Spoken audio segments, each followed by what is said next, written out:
Every year, my colleagues and I are trained as to how we should respond to an active shooter situation. We're instructed to turn off our lights and cover our windows, to barricade entry with desks and chairs to keep our doors locked no matter who is on the outside. We spend these training days contemplating what sacrifices we'd make if a shooter walked into our classroom, if we'd be willing to follow in the footsteps of slain heroes like Coach Fine and Miss Davino. A few weeks later, we have a school-wide lockdown drill, in which we pass these lessons on to our students.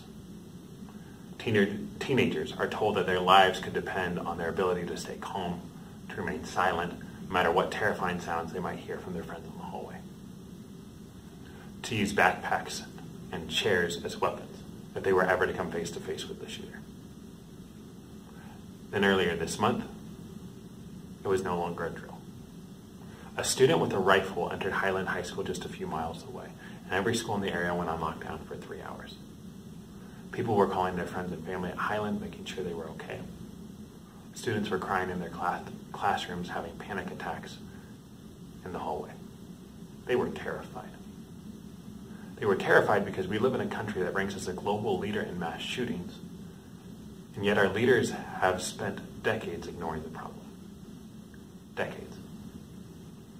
Most of today's school shooters were still infants when the Columbine massacre took 15 lives in Colorado. Some of them weren't even born yet. These shooters are teenagers, and so too are their victims. Teenagers who were themselves elementary school students when their peers at Sandy Hook were murdered in their classroom. Teenagers who spent their entire lives waiting for lawmakers who value them more than the contributions from the NRA.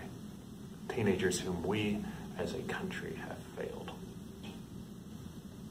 Teenagers like the ones at my school and in my classroom. There may come a day when a shooter chooses our campus as a target.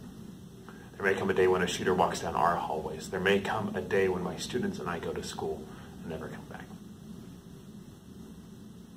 And if that ever happens, if I die from a school shooting, I'd ask one thing of you. Politicize my death. Send photos of my bleeding body to all 300 of the Washington politicians who are bankrolled by the NRA. Spread my ashes on the steps of a White House that has offered thoughts and prayers in the absence of actual reform. Create legislation in my name. Or better yet, in the name of the more than 200 students who have died at American schools since Columbine. And if my request makes you uncomfortable,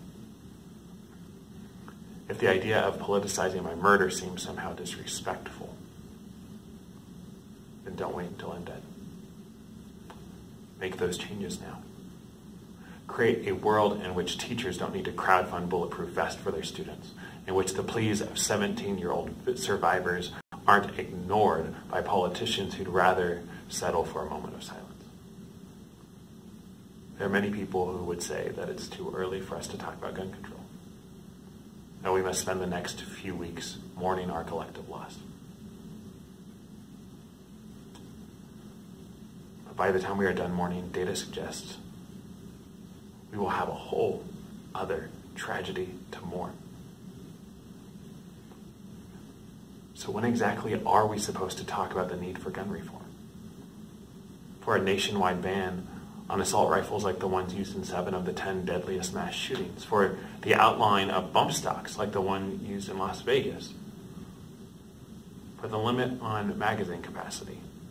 A concrete and necessary first step proposed by a gun company executive. Now, we need to talk about it now. It's not too early to demand gun control. It's too late. Too late for the high school kids in Texas, for the teenagers in Florida, for the children